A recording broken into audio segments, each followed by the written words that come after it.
irabikoze bari bazi ko bitazashoboka bari bazi ko bitazasora ariko Imana irabikoze yarirahiye iti dore ntacyo uzabandi mu ruhande rwawe ibiguteye ubwoba byose izabyubika n'Imana itabeshya Bicyahe Mana Bicyahe Bicyahe nibyo wacyashe kwa Farawo ibiduteye ubwoba byose cyaha zakarande zo mu miryango cyaha indwara z'ibyorezo zose cyaha ibituma tudatera imbere cyaha amaboko yawe abiremerere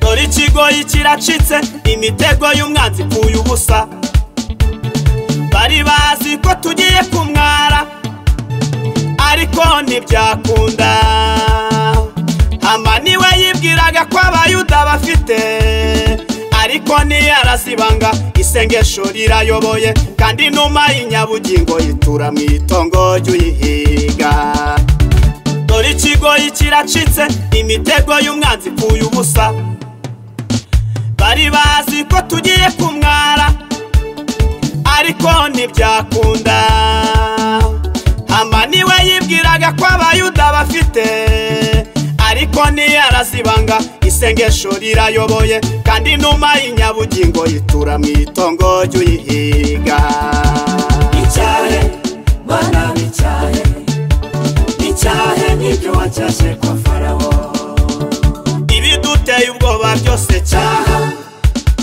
zakarande zo mu miryango cyaha indwara z'ibyorezo zose cyaha ibituma tudatera imbere cyaha amaboko yawe abiremerere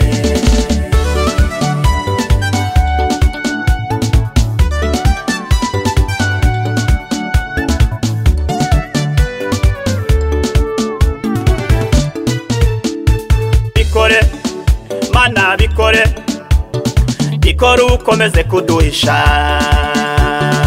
ibiturakariye byose ibitugenza nijoro nibishaka kudukenya ibyo byose Mana Bicyahe Bicyahe bonagura imiheto y'ababisha banjye bikore Mana bikore bikore ukomeze kuduhisha ibiturakariye byose ibitugenza nijoro nibishaka kudukenya ibyo byose Mana Bicyahe Bicyahe bonagura imiheto y'ababisha banjye Bicyahe Mana Bicyahe Bicyahe nibyo wacyashe kwa Farawo ibiduteye ubwoba byose cyaha zakarande zo mu miryango cyaha indwara z'ibyorezo zose cyaha ibituma tudatera imbere cyaha amaboko yawe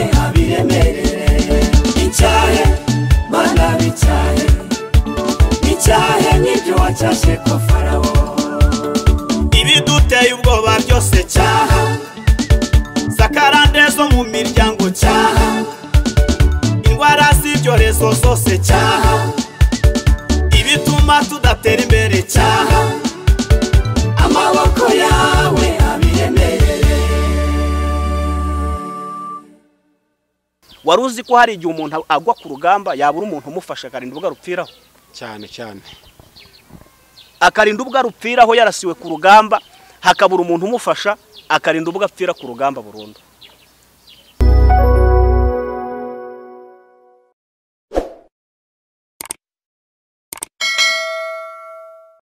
twongeye kubasuhuza bakunzi ba Bicyahe TV aha ikaze rero tubahaye ikaze mwese baduteza amatwi abari hirya no hino abari mu Rwanda hanze y'igihugu abumva ururimi rw'ikinyarwanda bose tubahaye ikaze kuri Bicyahe TV turi kumwe n'umusore hano nimba ari umusore nimba ari umugabo ntago ndabimenya neza tugiye gutangira tumusuza tumuha n'ikaze. Yesu ashimwe cyane. Yesu ahimbazwe burundu. Aha. Twagira ngo utangire wibwira abaduteza amatwi uri muntu ki ibintu nk'ibyo ngibyo. Okay, abatanzi ariko abenshi ngira ngo bamaze kumenya, nitwa Niyibizi Zakariya. Cyangwa se Bicyahe. Bicyahe. Yitwa Niyibizi Zakariya Bicyahe. Ntago ndasobanukirwa neza. Abenshi barakuzi ko ni ubwa mbere winjiye kuri kamera za Burya TV. Ibyo byose ntago ari ubwa nyuma. Iryo zina Bicyahe ntago nibyo wawiswe n'ababyeyi, nibyo wizwe n'ibyo ukora bimeze bite? Okay, Bicyahe ni indirimbo nakoze yitwa Bicyahe. Benshi bamaze no kumenya ngira ngo barayizi, bamwe bivuga ngo Bicyahe, mana Bicyahe. Bicyahe nk'ibyo wacyashye kwa Farawo. Ibiduteye ubwoba byose cyaha. Zakarande zo mu miryango cyaha. Indwara z'ibyorezo zose cyaha. Amaboko yawe abiremerere. Kumbi ni wowe. Bakunzi ba Burya TV, uyu niwe uririmba Bicyahe. Bicyahe. Tumuhaye ikaze rero. Ubundi se Zakariya ni muntu ki? Tubwiremo CV yawe mu magambo makeya. Okay, ngira ngo nitwa Zakariya nkuko nari mbivuze, ndi umukristo mu itorero rya DPR. Paruwase y'Abatsinda, umudugudu w'Urugarama. Hanyuma ndi umugabo. Kumbe umugabo. Nubwo mubona nta mpeta nambaye cyangwa se ipingu, baryita ipingu. Ariko ndi umugabo. Siko nenze kuri umusore. Oya, nuko ubona nkifite udufuresheri two muri Yesu Kristo, ariko ndi umugabo. Mfite abana babiri b'abahungu. Imana ishimwe cyane. Ibyo byose umurimo ukora ivuga butumwa mu ndirimbo, ndakeka ko bimeze. Nkora ivuga butumwa mu ndirimbo, nkora ivuga butumwa mu buryo bw'ijambo ry'Imana. Uko umwuka dushoboza tugenda dukorera Imana. Ibyo byose mu kanya tugiye kuririmba, tugiye gukubita akadiho. Uyu ni umukozi w'Imana. Ariko tutaratangira nagiye nkubaze kubigendanye n'impano yawe. Ni hehe wavanye intumbiro cyangwa se nimba intumbiro wayivanye he? Ufite famille, muri famille yawe, papa wawe, mama wawe nabahanzi cyangwa se n'ijwi ryaje avuga ati ngushyizemo iyi mpano? Mbogewe nta muntu wo mu muryango nkomoraho impano yo kuririmba. Impano yo kuririmba yaje maze gukizwa. Nahereye mu makorari indirimba, ngenda nzamuka gahoro gahoro. Nyuma rero Imana iza kumvugaho ko nzaba umuhanzi. Ni mu bwo buryo nabaye umuhanzi, ntabwo nari nzi ko nzasora indirimbo, ariko igihe cyarageze ngene nkuko Imana yabivuze biraba. Imana ishimwe. Aha, mu buhanzi se bwawe turabona turi mu minsi yaguma mu rugo cyangwa se ya COVID-19. Ni iminsi itoroshye, ibintu byinshi byarahagaze. Ni gute turi gufatanya ibi bihe turimo n'impano yawe muri iyi minsi? Ubundi uko byagenda kose, twaba turi mu bihe bikomeye, ibihe byose twaba turimo, iyi Imana yaguhamagaye, ntabwo ushobora guhagarara gukorera Imana. Ni nkuko isoko utayizibira ngo bizagushobokere, niyo uyizibira tobora ikajya ahandi. Bivuze ngo rero nubwo turi mu bihe bya COVID, ntabwo bivuze ko Imana tutayikorera. N'ubu turi kuyikorera. Ubu turi kuyikorera nubwo tutari kujya mu nsengero, ariko turaza kuri kamera tukavugira Imana, abantu benshi bakadukurikirana, ubutumwa tukaba turabuvuze.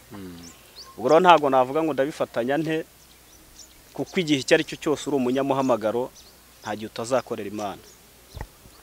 Aha, igihe cyose uri umunyamuhamagaro nta gihe utazakorera Imana. Zakariya, wenda iminsi turimo insengero zirafunze. Ariko iminsi yashize twagiye tugira ikibazo mu bahanzi. Katuvuge gutyo ikibazo mu bahanzi, ari aba gospel n'abandi aba gospel cyane cyane kandi bumvuga ko turi hano kuri chaîne y'Iyobokamana. Ugasanga uyu munsi ndi umukozi w'Imana, mu guhaguruka kwanjye ndavuze ngo ni Imana impamagaye, ni Imana ishyizemo impano. Nama gukora indirimbo imwe ebyiri zirakunzwe, ngize umugisha zirakunzwe. Ya mpano ngatangira nkayigurisha. Uri kubyumva ibyo ndi kuvuga? Ndi kubyumva. Imihagurukiye yawe umeze gute? Nawe uzagurisha cyangwa uri kugurisha? Okay, buriya kugurisha impano wenda sinzi uburyo nabivugamo, ahanini biterwa nuko umuntu aba adakijijwe. bose batuga ko bakijijwe. Yesu yageze avuga ngo abo bose biyita ko bakijijwe cyangwa se bakorera Imana muzabamenyera ku mbuto zabo. Bivuze ngo uyu munsi wa none hari abantu biyise ko ari abakozi b'Imana, biyita ko ari abanyamuhamagaro, ndetse bakora n'ibintu turabibona ko ari byiza, ariko nyamara atari abanyamuhamagaro koko by'ukuri, ahubwo ari abinjiye mu murimo baseseye. Abo rero barahari, kandi wenda ntitwavuga cyane ngo nego gukoresha iryo jambo ryo vuga ngo si abanyamuhamagaro cyane. Hari n'igihe ushobora gusanga ari umunyamuhamagaro wahindutse. Yari umunyamuhamagaro ariko akagenda ahinduka, sije kumuhamagaro utandukanye n'agakiza. Umuhamagaro kandi utandukanye n'agakiza. Ubwo rero akaba yari umunyamuhamagaro, Satani akamuhindura akamushyira mu irari ryo gukunda ibintu. Icyo gihe impano yari afite agahitamo kuyigurisha. Impamvu nkubaje icyo kibazo, uyu munsi ndi umuririmbyi muri korale, ndi umuririmbyi mwiza. Yes. Abo turi dukwana umurimo w'uburirimbyi n'itorero barantangira ubuhamya bwiza. Ejo ngiye muri studio ntangiye gukora indirimbo.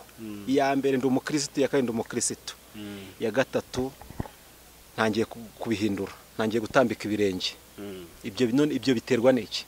Kandi nari umukristo mwiza, banatangirwa ubuhamya hose, ariko mise mbihindura kubera ko nkoze indirimbo zige mbaye umusitari, mbaye umuhanzi, isi yose iramenye.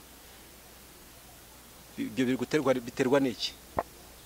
Buriya benshi hari ikintu bataramenya. Buriya bajya bavuga ngo Satani yakuwe mu ijuru no kwishyira hejuru. Ndakumva. Iyo wamaze kubona ko hari aho ugeze, wazamutse uri kumva ko wagezeyo, ugatangira kubyirata no kubigaragaza, ubu uri hafi yo kongera kumanuka. Ibyo rero bamwe ntago bajya babimenya. Ni nayo mpamvu uzasanga kenshi umuntu akora akaririmbo kamwe agashakisha uburyo kigakundwa, agakora ka kabiri akabona karakunzwe, bikamutera kumva ko yakorari yararimo ntaho agihuriye nayo, agatangira akayiranda akavuga tereka nge sinaba ngikorana n'abari abasivili. Ariko uwo ni umwuka, navuga ngo ni umwuka wo kwishyira hejuru, ntabwo ari umwuka w'Imana, ni umwuka wo kwishyira hejuru. Rero navuga ngo ubu uri hafi yo kongera ukamanuka ugasubira hasi. Benshi twarababonye baguye, byatewe no kwishyira hejuru, akumva ko yagezeyo. Hari ukuntu umuntu yajyaga noneho mu biterane, mbere ho abahanzi barakundwaga kurenza n'ubu ngubu, akajya mu biterane bakamuterura, yarimba akaririmba bakamukubita ku bitugu, akavuga ati ijuru nire. Ubu nagezeyo byarangiye. Noneho buriya hari n'abantu bakizwa, urumva, bagakizwa baraciye mu mibabaro atarigeze akora ku mafaranga. Noneho yamara gukora ku mafaranga akabona umuntu utarajya kumuvugisha ari kumuvugisha, cyangwa se bikaba ngombwa ko hari akantu atakijijwe neza ku buryo aramutse abonye uburyo bwo kugakora yagakora. Tuvuge wenda nk'umuntu arakijijwe ariko iraragira ryicwa nuko afite inzara, cyangwa se navuga ngo wenda reka dukoresha irari ne gukoresha ibindi, ugasanga riricwa nuko akennye, yamara kugira uburyo afatamwe amafaranga agatangira kubona hari abakobwa beza bariho. Icyo gihe navuga ngo biterwa nuko uyu muntu aba atari yarakijijwe neza ngo yibire neza ajyemo neza. Niyo mpamvu uzasanga umuhanzi yageze hejuru akenshi usanga amanuka akagwa, yikanga ubusitari, ndetse n'uburyo ari kubona kunzwe n'abantu benshi. tabica inyuma ikigusha abahanzi muri no minsi cyane n'abakobwa, reka tubivuge gutya, ni igitsina gore. Uretse n'igitsina gore cyane buriya cyane twavuga ngo ni igitsina gore, ariko n'amafaranga aragusha. Amafaranga ni meza, amafaranga ni meza, twese turayashaka, nta muntu udakunda amafaranga. Ariko amafaranga hari uburyo agushamwe abakozi b'Imana, cyane cyane kuyakunda. Hari abantu bakunda amafaranga rwose, akavuga ati niyo nabeshya ariko nyabone. Dufite abakozi b'Imana benshi bagiye babeshya mu nsengero, bakabeshya n'ubuhamya, urumva, bakabeshya n'ibintu bitabayeho, akaguhanurira n'ibitabaho kugira ngo akunde abone amafaranga gusa. Byanze bikunze rero twavuga ngo abagore baragusha n'amafaranga aragusha.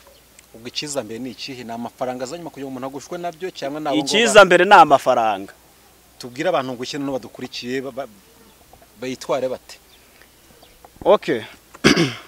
Paulo yegeze avuga ijambo rikomeye, aravuga ngo ibyari indamu yanjye nabihinduye igihombo.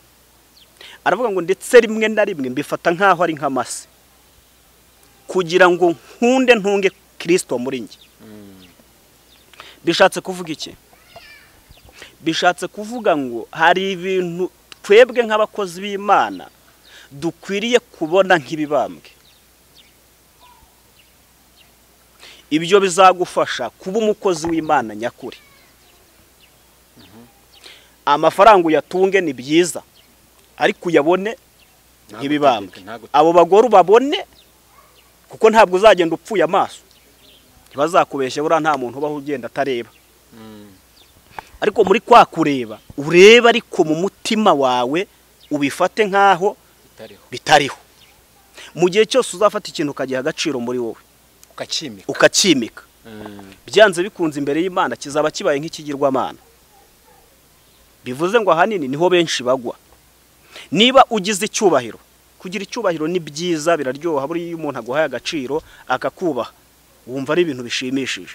Ariko muri cya gihe ufashe cya cyubahiro baguhaye, ugashaka kugifata nkaho ari ikintu kiremereye gihambaye wakandagiza n'abantu, byanze bikunze uba uri hafi yo kugwa. Ngayo nguko. Aha, uri umuhanzi ukora ivugabutumwa mu ndirimbo no mu ivugabutumwa risanzwe. Muri iyi minsi turimo ya COVID-19, insengero zifunze, abakristo benshi baguye, si abahanzi gusa, benshi baguye, bavuye mu byizerwa. Ndi kwibaza ikibazo nakubaza nk'umuvugabutumwa wavuze ubutumwa ahantu hatandukanye, uvuga ijambo ry'Imana ritandukanye bitewe n'iminsi yariho cyangwa bitewe n'uko Imana yabaga iri guhaye. Uyu munsi abo bantu bari kugwa cyangwa se abo bantu baguye, bagushwe nuko insengero zafunze, niki cyitwa gutuma abantu bagwa muri no minsi?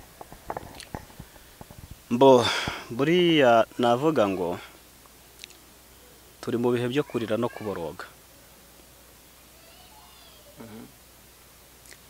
Iyi ntabwo ari iminsi yo guseka, ni iminsi yo kurira. Dufite ikibazo gikomeye cyuko nubwo mbajije ngo abantu kukibaguye, bandi bacitse intege, bandi mbese baraguye muri make. Ariko nubwo abantu baguye, dufite n'ikindi kibazo gikomeye cyuko n'abasigaye bahagaze ntacyo bari gukora, ahubwo baraca imanza. Gute rero? Bajyaga bakunda kuvuga ngo Imana irapfusha abantu bagaseka, ariko abantu bapfusha tukarira. Bivuze iki? Twese turi mu kibuga cyangwa se turakinira mu kibuga kinyerera. Bishatse kuvuga ngo iyo turi gukinira mu kibuga kinyerera bisaba ubufatanye. Hari uwirata yumva ko yamaze gufatisha, byanze bikunze yafatishije byarangiye. Ariko ikibuga kiracyanyerera, nawe ejo yagira gute? Yagwa. icyo dukeneye ni iki? Ni ubufatanye, ni ugusengera bene data baguye. Barahari benshi bamaze kugwa, barambitse, basubiye mu tubari, basubiye mu busambanyi. Uyu munsi utaba ukibarizaho akantu na kamwe kitwa ko yegeze kuba umurokore cyangwa se yegeze kuba umukristo. Rero biragatsindwa kuko Yesu yegeze aravuga ngo nataye 99 njya gushaka imwe yari yarazimiye. Ariko twebwe uyu munsi wa none bene data bari kugwa. Shima Imana ko gihagaze. Ariko se uri gukora iki? Niwe musanzu uri gutanga ku bantu bari kugwa, ku bantu bari gucika intege. Dushobora nko gutambuka mu muhanda nkahita nkwereka nti dore kanaka, nturiya yari umuririmbyi utangaje, ariko yaraguye. Akenshi uzasanga bari no gukoresha ijambo rivuga ngo Imana ibashyize ku kabarore. Birabagaragaje ngo yari yarabivuze kuko ngo bazagwa, ngo bariya ngo n'ubundi ngo zarindorereze zo mu rusengero. Ngo nene narabihanuye kandi ngo ntibabyemeye, ngo ragiye ngo ntabi ngo bayica amazi. Ugasanga umuntu aravuga ngo narabihanuye, ngo narabivuze, gusa nabivuze mu rusengero. Byanze bikunze ni igisobanuro cy'uko nta rukundo rw'itorero ufite. Ubaye ufite urukundo rw'itorero, ntabwo wanezezwa nuko abantu baguye, ahubwo nukujya ku mavu karirira Imana ukayitakira, ukavuga uti Imana, kubera iki kanaka aguye twararirimbanye, kanaka aguye twaravuganye ubutumwa, ndumva ntashaka ko agenda ngo ahere. Kuko Bibiliya iravuga ngo umukiranutsi wanjye naho yagwa 7 azongera agire gute? Abyuke. Ariko azabyutswa n'iki? N'amasengesho y'abera. Abantu bagiye ku gikumba bakaniha bagasenga Imana. Umunsi umwe ngira ngo ni nk'umugani ahari bajya baca ngo hari umugabo wigeze utunga imikumbi y'intama, maze gutunga imikumbi y'intama ngo ndamugirira ishyari. Amugiriye ishyari ngo afata, ubwo yabona gukura intama ziri kororoka, aravuga uti guturiya mu kinga tunga intama nziza kuriya zororoka kuriya, ngewe nkaba ndaho gusa ntazo mfite. Byanze bikunze burya Satani arwanya ibyiza. Ntabwo ashobora kujya ahantu hatari ubutunzi, ajya hari ubutunzi. Hanyuma ngo wa mugabo afata impyisi ayambika uruhu rw'intama, aravuga uti nanjye nyishumuremo izagenda irya imwe ku yindi kugeza igihe azabona intama ziri gushira. Impyisi yambitse uruhu rw'intama iragenda isesera muri za ntama rwihishwa. Iragenda ikarya imwe, ejo ikarya indi, ejo ikarya iyindi. Mugabo aravuga uti intama zanjye naruhiye noroye gute ziri kugenda zishira gahoro gahoro ntazi impamvu. Nyiri ntama buriya bamaso, iyo mpyisi ntama yari kwinjiramo ntabaye ikibazo cyo kutaba amaso buriya. Ni ukuvuga ngo byanze bikunze habayeho kurangara gato, ariko nyuma aza gutekereza aravuga uti gute intama zanjye ziri gushira. Arangije afata intama agira amacenga, aravuga uti ngiye gufata intama zanjye ngende nzibara. Acishamo inkoni, akubita iya mbere kuko buri intama yukubise ntivuga. Akubita iya mbere icaho, akubita iya kabiri ntiyavuga icaho, akubita iya gatatu, akubita iya kane, akubita iya gatanu. Aza kuruhuka ageze kuri ya indi yigize intama, impyisi ntama ayikubisira bwejuru. Tikumbe umuzi wo gushira kw'intama zanjye n'uyu nguyu. Nshatse kuvuga iki? Bene data, niba twarinjiriwe nk'abakristo tukinjirirwa, ugasanga turimo turaha Satani urwaho, turimo turamutiza umurindi, icyo bita kumutiza umurindi. Ntabwo twakagombye kumutiza umurindi, ahubwo twakagombye kumenya ikibazo ni iki kiri gutuma abakristo bagwa. abavuga butumwa bakabimenya, abantu bakiri mu muhamagaro w'Imana bakamenya ngo niki kiri gutuma abantu b'Imana bagenda bagwa, atari uko wenda n'insengero zifunze. none se ubwo hakurwa ko na kera kose ntabwo insengero zabagaho, wasangaga abantu bavugira ubutumwa hanze kandi abakristo bakabaho, abantu bagasurana bakavuga Imana. ariko habaga hari abakomezi cyangwa se abashumba babere maso icyo gihe intama babaga bahari. sabo uyu munsi bani maso, icyo kibazo twakwibaza. Abo uyu munsi bo wenda sinavuga ngo ndaca imanza cyane, ariko uko mbibona mba mbona batari maso,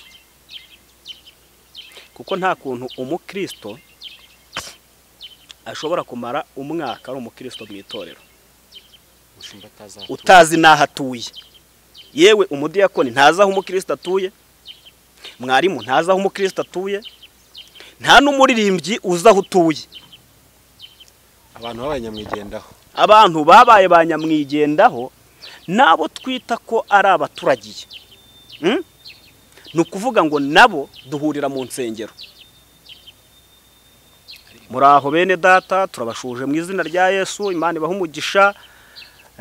Twafashijwe muzana ituro, dufite inyubako tugiye kubaka, ugasanga niyo repetisiyo duhoramo, ariko ntabwo ariko byagakwiriye. Ntabwo twagakwiye guhora muri iyo repetisiyo. Hirya yuko abantu bavuye mu rusengero babayeho gute, ubuzima bugenda bute, mu kazi Jean Paul yitwara gute, ni gute Jean Paul yitwara mu kazi, ese mu rugo biba bimeze bite, muri quartier biba bimeze bite, ubuhamya bumeze bute. Uyu munsi dufite abaririmbyi bagira ubuhamya muri quartier, ntibegeze batozwa, ntibegeze bigishwa. Bivuze ngo rero byanze bikunze hari umukristo uzatunga, ariko akaba ari n'ikisa, akaba ari nari ngiye gukoresha ijambo ritari ryiza, reka ndyihorere. Nta kibazo. Ariko hari abakristo baba ari ba nyamugirya nino. Nkunze mu rusengero rw'Imana cyangwa se nkunze gukorera Imana, nkunze kuririmba, nkunze no kujya mu kabari, ariko nkunze no kujya mu kabari. Bivuze ngo uyu mukristo mu ruhande rumwe ushobora gusanga ari uko yabuze indero, ari uko yabuze gikurikirana. Hari abakristo bireze bameze nk'imfubyi, barerwe nande se, barerwe urumva babuze kivugira. Uyu munsi wa none ni uguhura umukubita ishoti toka we waraguye, urumva. Kandi Yesu yataye 99 ajya gushaka imwe, ingo zirasenyuka. Zamara gusenyuka ntihagire umuntu uzabimenya, no mu rusengero ntihagire uzamenya ngo byagenze bite. Bagakubwira ati ntimwari muberanye n'ubundi ntabwo yari uwawe. Abantu bari kugenda bagira ubuhenebere, ariko bitakagombye gushimisha abantu. Nk'ubu hari umugore uri mu itangazamakuru uri kuvugwa cyane w'umuvuga butumwa, uriya mama Vanessa ari kuvugwa cyane ngo yataye umugabo ajya gushaka undi mugabo.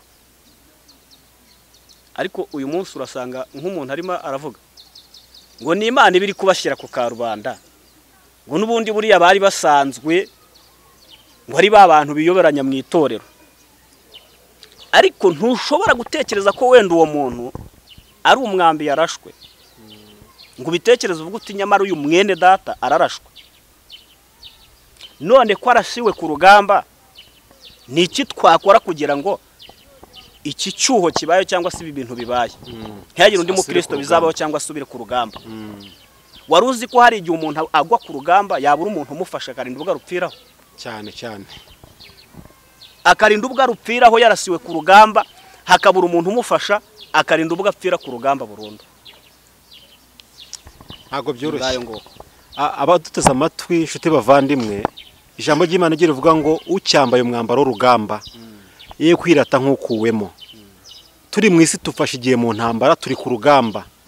Mugenzi wanjye, mugenzi wawe nimba atsekiye, wigenda umuririmba, wigenda uvuza akamo, pfukamu reba ukuntu wamugaruza ubugwaneza, turire tubaririre bave mu byaha bagaruke mu nzira, tuboroge hari Imana izumva umuntu wacu cyangwa se izumva amarira yacu ibagaruza ubugwaneza. Si igihe rero cyo kujya kubataranga, si igihe cyo kubishima hejuru, ahubwo ni igihe cyo kubagaruza ubugwaneza. Nimba wari uri mu bantu rero bari kugenda bataranga abantu, cyo tugusaba kuri uyu munsi wa none wakwisubiraho ukumva ko ari urugingo rwawe rwatakaye, uko akaboko kawe kagize ikibazo, uburyo wakwitwara bari ko witwara kuri mwene so waguye mu byaha, n'urugingo rwawe muri Kristo Yesu. Imana rero iha umugisha umuntu wese udukurikiye muri kano kanya, n'uwari waratanye agaruke, turamwinginga kugira ngo agaruke ahari Yesu ni wategereje. Nkunda kubabwira ngo Yesu umunsi ku munsi yaza, isaha ku isaha yaza, umunota ku munota yaza. Turakwinginze ngwino, wowe uri kutwumva watambitse mu wowe wagiye, ngwino. Wowe ushaka kuza ngwino, wowe ushaka kugenda garukira aho ngaho. Yesu niwe yaje ashaka. Sibyo bwa twavuga. Kuvuga ngo mbere yuko ujya guca imanza, mbere yuko wikorera abandi, kuko navuga ngo mbese uwo muntu uri gucira imanza umusengeye kangahe, wamusuye kangahe, wowe uri guca imanza uri muntu ki? Ese wowe umuntu aramutse agushunguye yakuburamye inkumbi zabura? Tekereza uburyo wowe uri gucira abandi imanza, nawe ubanza urebe, ese njyewe ndahagaze, ese nimba mpagaze nuhe musanzu wanjye ndi gutanga ku bantu bari kugenda bagwa? Ese ndi kwirinda gute? Wibwira ko ahagaze yirinda tagwa. Yirinda magambo ndi kuvuga yangushije. Yes, mwene so nanababara wumve ko ari wowe byabayeho. Paulo yegeze yandikira Abaroma 12 arababwira ngo nuko niba bishoboka, isomye ku murongo hepfo, mubane n'abantu bose amahoro. Aravuga ngo kandi mumenye ko turi ingingo zimwe, nubwo zitandukanye ariko turi zimwe, turi umubiri umwe, turi umuntu umwe muri Kristo Yesu. Ukuboko ni kubabara, byanze bikunze n'umutwe uzababara. Ubwo rero mureke dufashanye, twe guhora duca imanza ngo tumere nk'abafarisayo bagendaga bariziritse amategeko, baranditse amategeko mu gahanga, reka ku maboko sinakubwira, bakiyambika amakote ya buri munsi, amatise ya buri munsi, ngo niko ariko imbere Yesu aravuze ngo nuko mwoza igikombe inyuma, ariko imbere haragize gute? Haraboze. Uyu munsi umukristo uramurebera physical kumva ko ngo ari ko gakiza, wambona nakubisemo agatise, nakubisemo agacongo, Zakariya umurokore, mukozi w'Imana aratambutse, yambaye ikote, mukozi w'Imana, mukozi w'Imana usize amavuta. Haleluya. Kandi nyamara ndimo ndoza inyuma, imbere haragize gute? Haranutse. Ari umuntu wize kutubwira atuhagaze mu rusengero, abantu bose abona ari abakristo bose, atari kuzagenda ujisho ugira ukandagira, uzabona kamera izazamuka, uriyo barakumukandagira ngo ugate nayirambika hasi. Iyi nkweto turabona bayihanaguye. Bene data, ari cyo dushaka kubabwira, twe kwirirwa duca imanza. Mbere yo kunca imanza ngiye meze gute? Mbese ndahagaze? Mbese bashyize ku munzani ibiro byakuzura? Nisaga bitakuza, gusa niyo byakuzura ntabwo namenye ko sindi umucamanza. Hari urubanza uri hejuru. Icyo dusabwa, tuba ingingo za buri muntu arinda urugingo rwe. Urinde mwene so yindide, nkurinde, turindane, tureko twazabana mu bwami bwo mwijura amahoro. Siko bimeze. Tarambiye abantu no kuvuga ngo mu by'ukuri twese turaharanira kujya mu ijuru. Ntekereza ko nta muntu udaharanira kujya mu ijuru, ariko ikintu kibabaje nuko umuntu yumva kwijura ari rye wenyine. Icyo kintu kibabaje, cyangwa ukagira ngo ni uzaritanga. Nyanguna kubwira abantu babaza, ariko muri mwebwe hari umuntu waba waragiye mu ijuru ngo arungurukeyo arebe mu gitabo cy'ubugingo? Hoya, arebe mu gitabo cy'ubugingo, arebe abantu banditsemo n'abatanditsemo. Kubera icyaca imanza, twese dukwiye kunihirana, tukavuga uti twese Imana uzadufashe turikandagiremo kandi kubw'ubuntu bwawe. Ariko we kumva ko ari ryawe wenyine. Tuzongera tuganire birambuye mu kindi kiganiro, tuzongera turambuye birambuye. Abaduteze amatwi n'ikiganiro tugiye cyitwa ukuri mutamenye. Uyu turamutumiye, tumuhaye ubutumire ubutaha, tuzabivugaho ku buryo burambuye. Reka twinjire ku mpano cyangwa se ku buhanzi bwawe, dutangiye turirimba n'ibyo twakurikizaho akatubwira indirimbo zawe akatubwira n'impamvu wagiye uhimba indirimbo siko byagenda buriya nta kindi kintu wakongeraho hano oya nta kindi gusa no kubwira abantu mureke dukomeze dusenga Imana twinginga Imana duhendahenda Imana tuyiririre kandi Imana yacu ijya yemera guhendahendwa amen ni abantu bakora ibyaha kajana iyo abantu baciye bugufi bagasenga Imana ijya yumva gusenga yego kora subscribe na share and comment kugira ngo ujye ukomeza udukurikire ibindi nakagaruka turacyari kumwe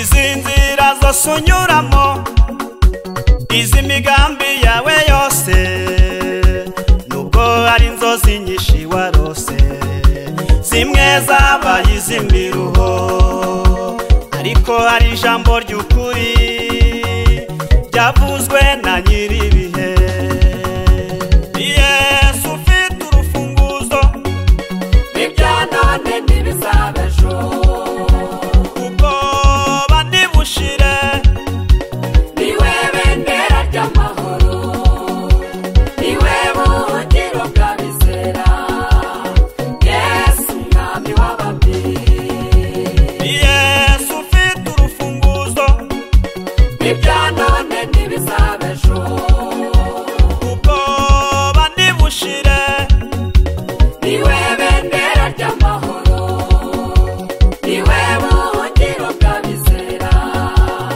Yesu mwami w'abami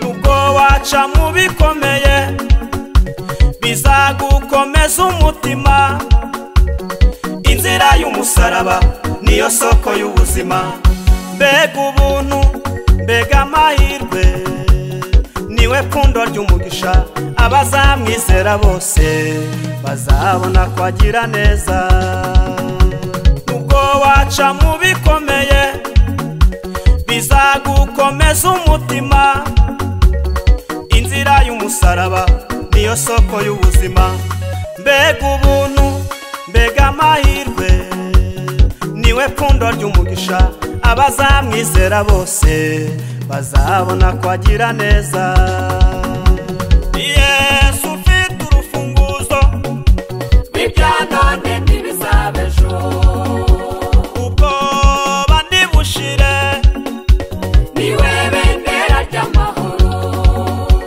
niwe buhungiro bw'abizera Yesu mwami w'abami Yesu ufite urufunguzo ibya none n'ibizaba ejo ubwoba ntibushire niwe bendera ry'amahoro niwe buhungiro bw'abizera Yesu mwami w'abami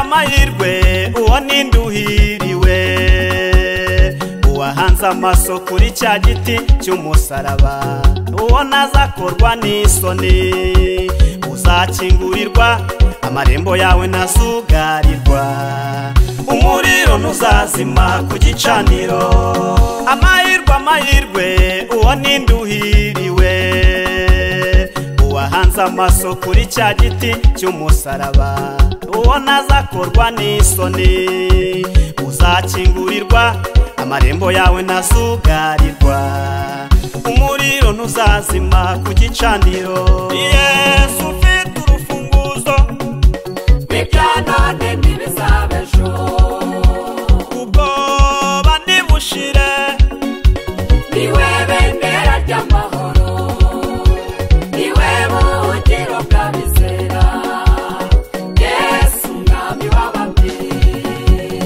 Yesu ufite urufunguzo ibya none n'ibizaba ejo ubwoba ntibushire